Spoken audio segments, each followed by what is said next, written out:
నమస్కారం. Voice of victory న్యూస్కి స్వాగతం. హెడ్లైన్స్ చూద్దాం.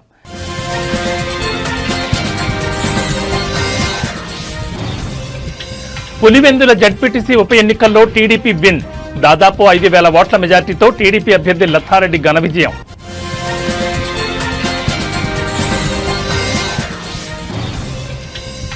తెలంగాణలో ఇవాళ రేపు అతి భారీ వర్షాలు. అన్ని శాఖలను అప్రమత్తం చేసిన ప్రభుత్వం.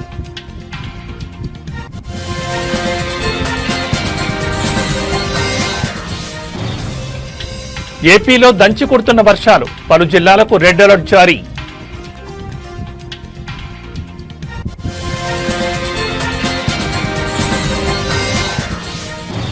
ప్రకాశం బ్యారేజ్ వద్ద పెరిగిన వరద ప్రవాహం. 70 గేట్లెత్తి నీటి విడుదల.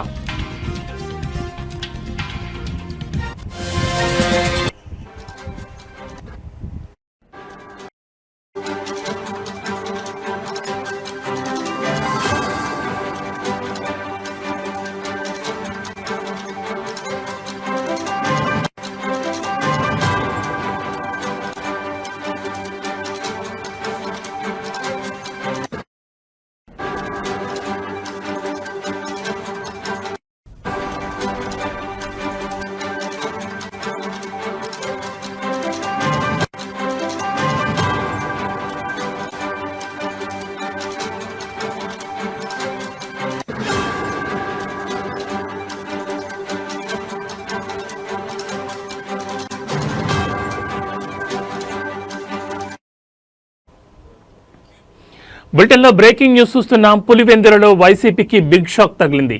జడ్పీటీసీ ఉప ఎన్నికలో టీడీపీ విన్ అయింది. దాదాపు 6,052 ఓట్ల మెజార్టీతో టీడీపీ అభ్యర్థి లతారెడ్డి ఘన విజయం సాధించారు. ఈ ఎన్నికల్లో టీడీపీకి 6,735 ఓట్లు వచ్చాయి. వైసీపీ అభ్యర్థి హేమంత్ రెడ్డికి కేవలం 683 ఓట్లు వచ్చాయి. దీంతో వైసీపీ డిపాజిట్ కోల్పోయింది. ఈ స్థానంలో మొత్తం 10,601 ఓట్లుండగా 7,814 ఓట్లు పోలయ్యాయి. సొంత ఇలాకాలో వైసీపీ ఓటమి జగన్కు షాక్ అని చెప్పొచ్చు. 30 ఏళ్ల తర్వాత పులివెందుల జడ్పీపీఠం టీడీపీ వశమైంది.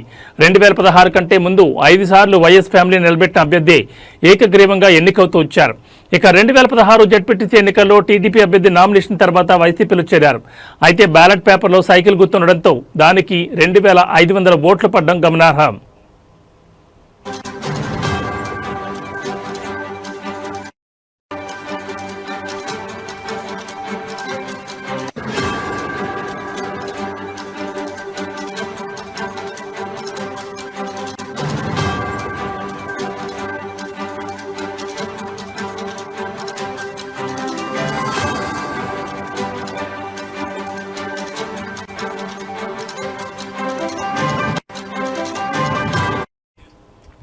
కాగా ఈ ఎన్నికను 2 పార్టీలు ప్రతిష్టాత్మకంగా తీసుకున్నాయి. గెలుపు కోసం వ్యూహ ప్రతివ్యూహాలు రచించాయి. ఈ ఎన్నిక ఒక మినీ సంగ్రామాన్ని తలపించింది. గొడవలు, అరెస్టులు, రీపోలింగ్ వంటివి జరిగాయి. వైసీపీ కంచుకోటను బద్దలు కొట్టాలని, టీడీపీ పట్టు నిలుపుకోవాలని ప్రణాళికలు రచించాయి.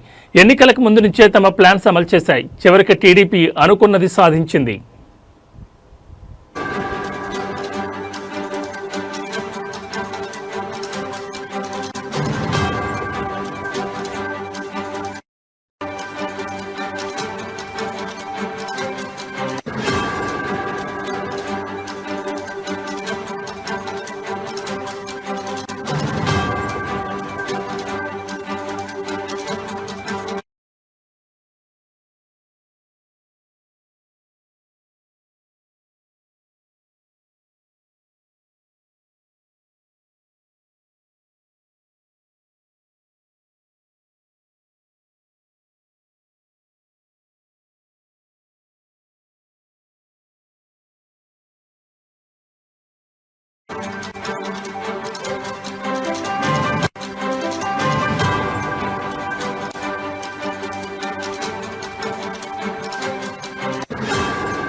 బులెటిన్లో మరో బ్రేకింగ్ న్యూస్ చూస్తున్నాం. అల్పపీడన ప్రభావంతో తెలంగాణలో వర్షాలు కురుస్తున్నాయి.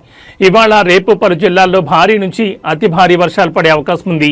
ఈ మేరకు ఆయా జిల్లాలకు రెడ్ అలర్ట్ జారీ అయింది. మరికొన్ని జిల్లాలకు ఆరెంజ్, ఎల్లో హెచ్చరికలు జారీ అయ్యాయి. బంగాళాఖాతంలో ఏర్పడిన అల్పపీడనం కొనసాగుతోంది.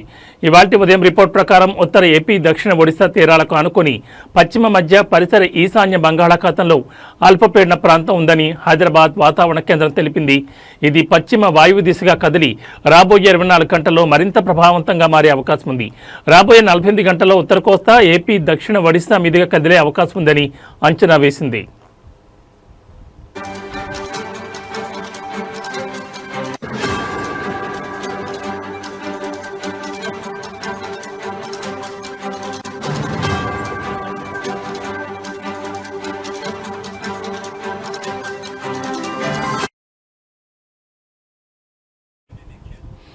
అల్పపీడన ప్రభావంతో తెలంగాణలోని పలు జిల్లాల్లో ఇవాళ రేపు భారీ నుంచి అతి భారీ వర్షాలు పడే అవకాశం ఉంది. ఇవాళ మెదక్, సంగారెడ్డి, వికారాబాద్ జిల్లాల్లో భారీ నుంచి అత్యంత భారీ వర్షాలు పడే అవకాశం ఉంది. ఈ జిల్లాలకు రెడ్ అలర్ట్ ఇచ్చారు. ఇక కొత్తగూడెం, భూపాలపల్లి, కామారెడ్డి, మహబూబాబాద్, మేడ్చల్, ములుగు, నిర్మల్, నిజామాబాద్, సూర్యాపేట జిల్లాలో భారీ నుంచి అతి భారీ వర్షాలు పడొచ్చని అంచనా వేస్తున్నారు. ఈ జిల్లాలకు ఆరెంజ్ హెచ్చరికలు జారీ అయ్యాయి. మరోవైపు ఆదిలాబాద్, హన్మకొండ, హైదరాబాద్, జగిత్యాల, జనగాం, గద్వాల్, కరీంనగర్, ఖమ్మం, ఆసిఫాబాద్, మహబూబ్ నగర్, మంచిర్యాల, నాగర్ కర్నూల్, నల్గొండ, నారాయణపేట, పెద్దపల్లి, సిరిసిల్ల, రంగారెడ్డి, సిద్దిపేట, వనపర్తి, వరంగల్, భువనగిరి జిల్లాలో భారీ వర్షాలు పడే అవకాశం ఉంది. ఈ జిల్లాలకు ఎల్లో హెచ్చరికలు జారీ అయ్యాయి.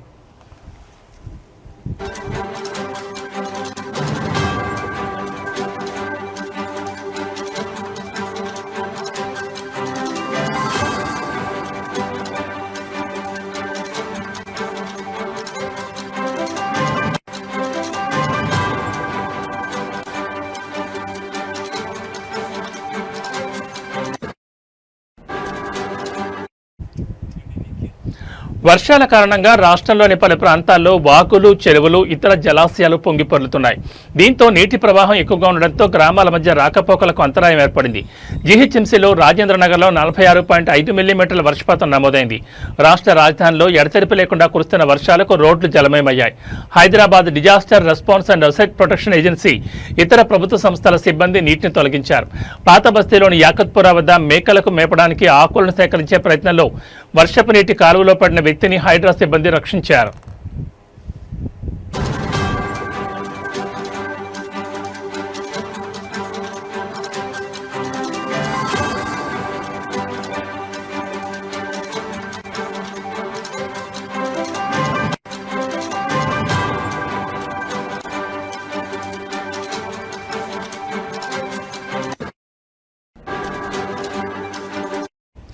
భారీ వర్షాలు కురిసే అవకాశం ఉందని వాతావరణ శాఖ హెచ్చరించిన నేపథ్యంలో అధికారులు అప్రమత్తంగా ఉండాలని ముఖ్యమంత్రి రేవంత్ రెడ్డి ఆదేశించారు.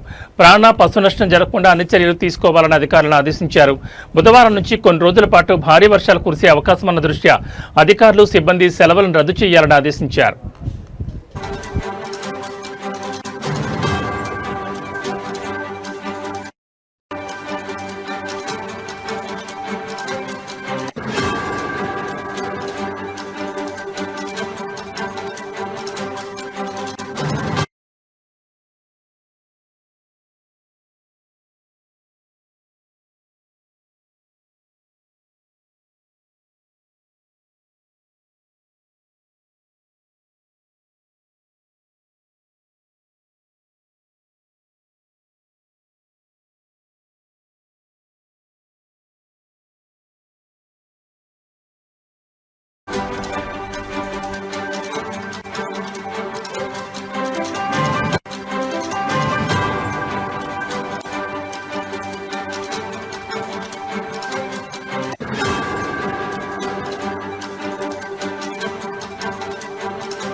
బులెటిన్లో మరో బ్రేకింగ్ న్యూస్ చూస్తున్నాం. ఇటు తెలంగాణలో పరిస్థితి ఎలా ఉంటే అటు ఏపీలో కూడా వర్షాలు దంచుకొడుతున్నాయి.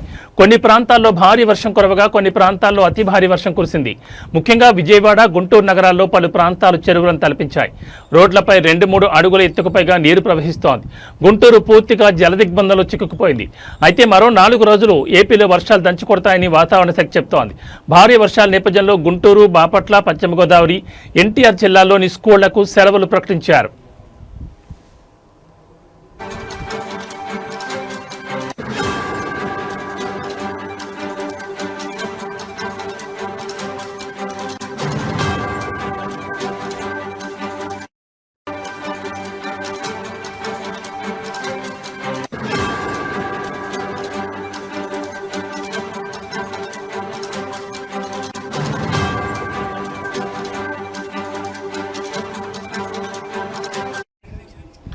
పశ్చిమ మధ్య వాయువ్య బంగాళాఖాతంలో ఉత్తరాంధ్ర, దక్షిణ ఒడిశా తీరాలకు సమీపంలో అల్పపీడనం ఏర్పడినట్లు ఐఎండీ తెలిపింది. దీనికి అనుబంధంగా ఉపరితల ఆవర్తనం కొనసాగుతోంది. అల్పపీడనం పశ్చిమ వాయు దిశగా కదులుతూ తీవ్ర అల్పపీడనంగా బలపడే అవకాశం ఉందని ఐఎండీ తెలిపింది.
బులెటిన్లో మరో బ్రేకింగ్ న్యూస్ చూస్తున్నాం. బంగాళాఖాతంలో ఏర్పడిన అల్పపీడన ప్రభావం వల్ల ఏపీలో భారీ వర్షాలు కురుస్తున్నాయి. ఉత్తరాంధ్ర సహా ఏపీ దక్షిణ తీర ప్రాంత జిల్లాలు, రాయలసీమలో అక్కడక్కడ పిడుగులతో కూడిన వర్షపాతం నమోదవుతోంది. ఇదే పరిస్థితి మరో 3 రోజుల పాటు కొనసాగే అవకాశాలున్నాయి. కృష్ణానది ఎగువ పరివాహక ప్రాంతాల్లో కురిసిన భారీ వర్షాల వల్ల శ్రీశైలం జలాశయం ఇప్పటికే నిండుకుండలా మారింది. అధికారులు గేట్లనెత్తారు, వరద నీటిని దిగువకు విడుదల చేస్తున్నారు. అటు నాగార్జున సాగర్లోనూ ఇదే పరిస్థితి కొనసాగుతోంది.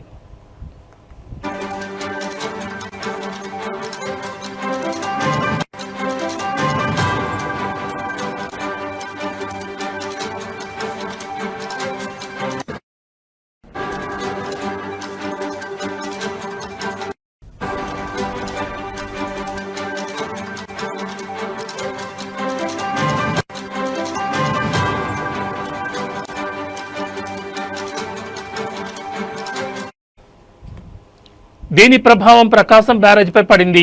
ఇన్ఫ్లో భారీగా ఉంటోంది. దీంతో ప్రకాశం బ్యారేజీకి చెందిన మొత్తం 70 గేట్లను ఎత్తివేశారు. వరద జలాలను దిగువకు విడుదల చేస్తున్నారు. కృష్ణానదికి వరద ప్రవాహం ప్రకాశం బ్యారేజీ చేరుకుంటున్న కొద్దీ వరద నీటి దిగువకు వదిలేస్తున్నారు. ఈ తెల్లవారుజాము నాటికి ప్రకాశం బ్యారేజ్ ఇన్ఫ్లో 4.50 లక్షల క్యూసెక్లుగా నమోదైంది. వచ్చిన వరద నీటిని వచ్చినట్లే, అంటే మొత్తం 4.50 లక్షల క్యూసెక్ల నీటిని దిగువకు వదిలివేస్తున్నారు. 15 గేట్లను 2 అడుగుల మేరకు ఎత్తారు. మిగిలిన 55 గేట్లను 1 అడుగు మేర ఎత్తి వస్తున్న వరద నీటిని వచ్చినట్లే దిగువకు విడుదల చేస్తున్నారు. బ్యారేజ్ నీటి మట్టం 12 అడుగులు కాగా కృష్ణా తూర్పు కాలువ, కృష్ణా పశ్చిమ కాలువ, గుంటూరు ఛానల్కు నీటిని విడుదల చేశారు.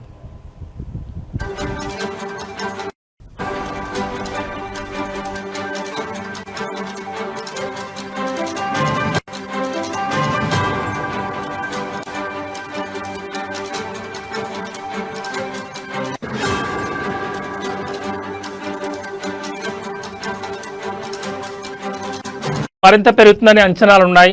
కృష్ణానది మీద ప్రాజెక్టులోని నీటిని దిగువకు విడుదల చేస్తున్నందున నదీ పరివాహక ప్రాంత ప్రజలు, లంక గ్రామ ప్రజలు అప్రమత్తంగా ఉండాలని విపత్తుల నిర్వహణ సంస్థ మేనేజింగ్ డైరెక్టర్ ప్రఖర్ జైన్ సూచించారు. నదిలో ప్రయాణించొద్దని, వరద నీటిలో ఈతకు వెళ్లడం, ఘాట్ల వద్ద స్నానం చేయడం, చేపలు పట్టడం లాంటివి చేయకూడదని సూచించారు. ప్రకాశం బ్యారేజ్ గేట్లను ఎత్తినందున కృష్ణా నదీ పరివాహక ప్రాంత ప్రజలు అప్రమత్తంగా ఉండాలని అన్నారు. వరద తీవ్రత మరింత పెరిగే అవకాశం ఉందని చెప్పారు.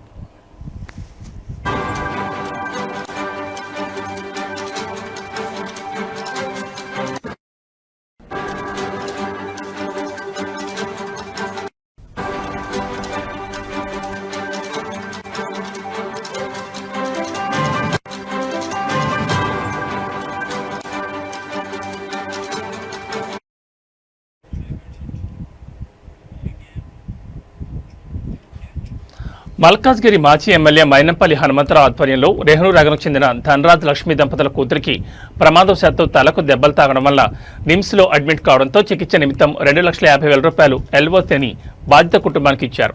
ఇదే సమస్యతో బాధపడుతూ మొదటిసారి అడ్మిట్ అయినప్పుడు కూడా మైనంపల్లి హనుమంతరావు 2,50,000 ఎల్ఓసిని ఇవ్వడం జరిగింది. బాధిత కుటుంబం అన్నా సేవ సహకారాన్ని హృదయపూర్వకంగా ధన్యవాదాలు తెలియజేశారు.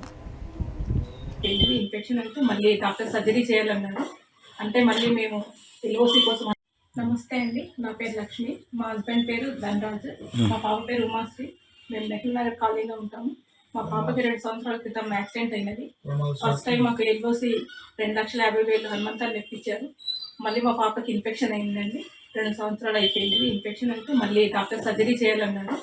అంటే మళ్ళీ మేము ఎల్ఓసి కోసం హనుమంతన్న దగ్గరికి వెళ్ళాము. మా కాలనీ వాసులు హనుమంతన్న మళ్ళీ మాకు ఒక రోజులోనే ఎల్ఓసి ఇప్పించారు. అందరికీ ధన్యవాదాలు. కాలనీ వాసులందరికీ ధన్యవాదాలు తెలుపుతున్నాం. ఎందుకంటే అమ్మతన దగ్గర తీసుకెళ్ళి మమ్మల్ని ఏదైనా సక్సెస్ఫుల్గా చేసినందుకు కాలనీ వాసులకు మాతో సహకరించిన అందరికీ ధన్యవాదాలు తెలుపుకుంటున్నాం. మైనంపల్లి హనుమంతరావుకి ధన్యవాదాలు. నమస్తే అండి, నా పేరు లక్ష్మి, మా హస్బెండ్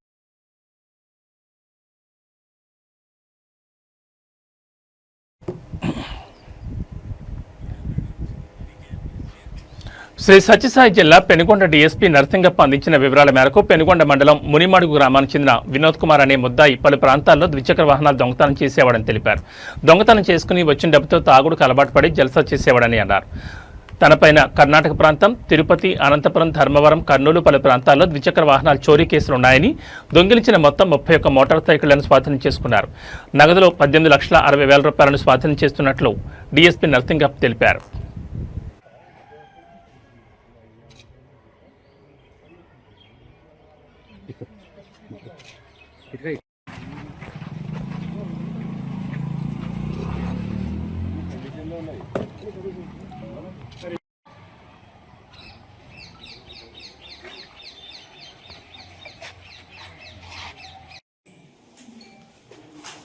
ఫాల్స్ కీస్ ద్వారా అంటే ఈ రోజుల్లో కొంచెం ఈజీ అయిపోయింది.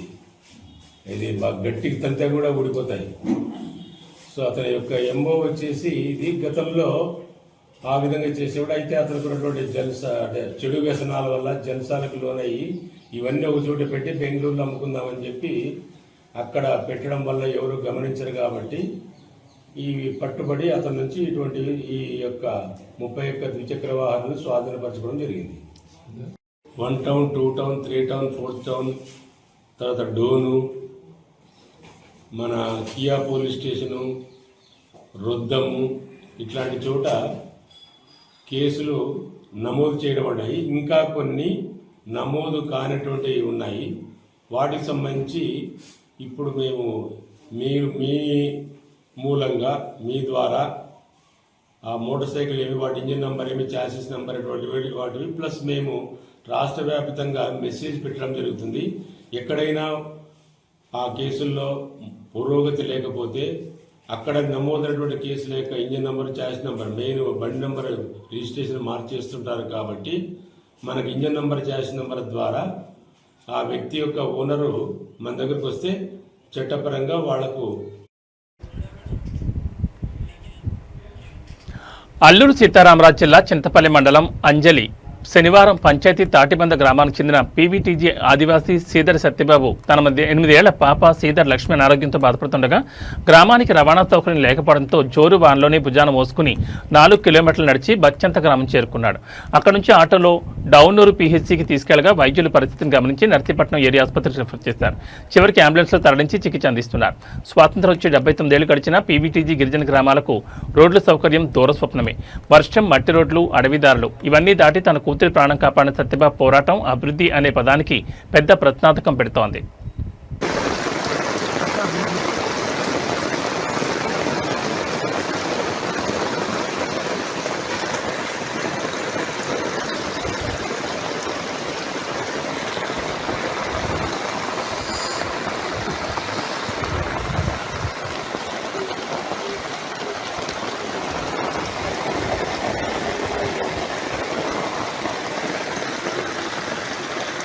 అందరికీ నమస్కారం అండి. ఈరోజు ఈ యొక్క వాతావరణ పరిస్థితిలో ఒక చిన్నారికి బాగులేని పరిస్థితిలో మేము ఈ యొక్క వాతావరణంలో అనుకూలం లేని పరిస్థితిలో హాస్పిటల్ తీసుకెళ్లాల్సి వస్తుందండి. ఈ యొక్క కాటిబంద గ్రామం, చింతపల్లి మండలం, అంజలేశనివారం పంచాయతీ, అల్లూరి సీతారామరాజు జిల్లా అండి. ఆ యొక్క చిన్నారిని అయితే బాగులేని చిన్నారిని ముందుకు తీసుకెళ్ళారండి. ఈ యొక్క రోడ్లు బాగులేని పరిస్థితి వల్ల ఈ యొక్క వర్షాకాలము ఈ యొక్క రోడ్లు ఇలా ఉంటాయండి. అందుకనే ఈ యొక్క అధికారులు గమనించి ఈ యొక్క తాటిబంద గ్రామానికి రహదారిని కల్పిస్తారని మేము నమ్ముతున్నామండి. కాలువలు కూడా చాలా పెద్ద అండి. వర్షాకాలం చాలా ఇబ్బంది పరిస్థితి. దోలి మూతలతో అనారోగ్యంతో బాధపడుతున్న వారిని తీసుకెళ్ళవలసిన పరిస్థితి అయి ఉంది. ఇప్పుడు కూడా చాలా పెద్ద కాలు. నానో యూరియాతో రైతులకు అధిక దిగుబడి వస్తుందని వరంగల్ జిల్లా వ్యవసాయ అధికారి కె అనురాధ్ అన్నారు. హనుమకొండ నయ్యం నగర్లో ఉన్న ప్రెసిడెంట్ దాబాలో ఇఫ్కో ఆధ్వర్యంలో nano DAP, nano copper, nano జింక్పై ఉమ్మడి వరంగల్ జిల్లా రైతు సహకార సంఘాలు, DCMS డీలర్లు, అభ్యుదయ రైతులకు నిర్వహించిన అవగాహన సదస్సులో మాట్లాడారు. సాంప్రదాయ యూరియాను తగ్గించి నానో యూరియా, నానో డిఏపిని అధికంగా వాడాలని సూచించారు. అదేవిధంగా రైతుల శ్రేయస్సును దృష్టిలో ఉంచుకుని నానో సాంకేతిక పరిజ్ఞానంతో మొదటిసారి యూరియాను ద్రవ రూపంలో తీసుకొచ్చిందని అన్నారు. మంచి ప్రోగ్రామ్. ఇఫ్కో కంపెనీ వారు డ్రోన్ స్ప్రేయర్ తోటి నానో స్ప్రే చేయడం ఎలాగా అనేది కూడా చాలా దాదాపు అన్ని మండలాల్లో, గ్రామాలలో రైతులకి ఒక డెమాన్స్ట్రేషన్ ఇవ్వడం జరుగుతుంది. దాంట్లో భాగంగా ఈరోజు డీలర్లకు కూడా ఈ అవగాహన కార్యక్రమం ఏర్పాటు చేయడం జరిగింది. మనకి ఏంటంటే కొత్త టెక్నాలజీ వచ్చినప్పుడు కంపల్సరీ మనము కొత్త టెక్నాలజీ వాడుకోవాలి. ఒకప్పుడు హైబ్రిడ్స్ వాడమంటే సరిగ్గా వాడకపోయేది. తర్వాత యూరియా వేయమంటే కూడా తక్కువ వేసేది. కానీ ఇప్పుడు చాలా ఎక్కువగా వేస్తున్నాం. సో అంటే కొత్త టెక్నాలజీ వచ్చినప్పుడు తెలియక కొంచెం తక్కువ వాడడానికి మొగ్గు చూపుతారు. కానీ నానో యూరియా వచ్చింది, ఇది కూడా కొత్త టెక్నాలజీ. ఈ కొత్త టెక్నాలజీలో వచ్చిన నానో యూరియా కూడా మన రైతులందరూ వాడాలి. దీనివల్ల మెయిన్గా ఉపయోగం ఏంటంటే ట్రాన్స్పోర్ట్ కాస్ట్ ఒకటి తగ్గుతుంది. తర్వాత సెంట్రల్ గవర్నమెంట్ మీద ఈ సబ్సిడీ భారం అనేది తగ్గుతుంది. సెంట్రల్ గవర్నమెంట్ 1.83 crores సబ్సిడీ ఇస్తే దాంట్లో 1.3 lakh crores ఒక యూరియాకి సబ్సిడీ ఇస్తుంది. అంటే దానికి ఫుల్ కాస్ట్ ఒక బస్తా ధర మొత్తం ధర 2360 రూపాయలు. దానికి రైతు చెల్లించేది 266 రూపాయలు. మిగతా 2100 రూపాయలు సెంట్రల్ గవర్నమెంట్ ఒక బ్యాగ్కి అది సబ్సిడీ రూపేణా కంపెనీకి అందజేస్తుంది. సో చాలా కోట్ల రూపాయలు ఈ సబ్సిడీ రూపేణా కంపెనీలకు పోతున్నాయి. అవన్నీ ప్రజల సొమ్ము. అదే నానో యూరియా దానికి మొత్తం ధరనే ఫుల్ కాస్టే 250 రూపీస్, 225 రూపీస్ ఉంది. అది ఫుల్ కాస్ట్. సో దాన్ని వాడడం వల్ల కూడా సేమ్ యూరియా బస్తా వాడితే ఎంతైతే పంటకి అందాలో నైట్రోజన్ అంతా అందుతుంది. కాబట్టి నానో యూరియా అనేది రైతులందరూ వాడాలి. దీనివల్ల కాంప్లెక్స్ ఎరువులు వేయాలా, మైక్రోన్యూట్రియంట్స్ వేయాలా, పొటాషియం అయితే కంపల్సరీ. ఇవి బులెటిన్ విశేషాలు. మరో బులెటిన్లో మళ్ళీ కలుద్దాం. నమస్కారం.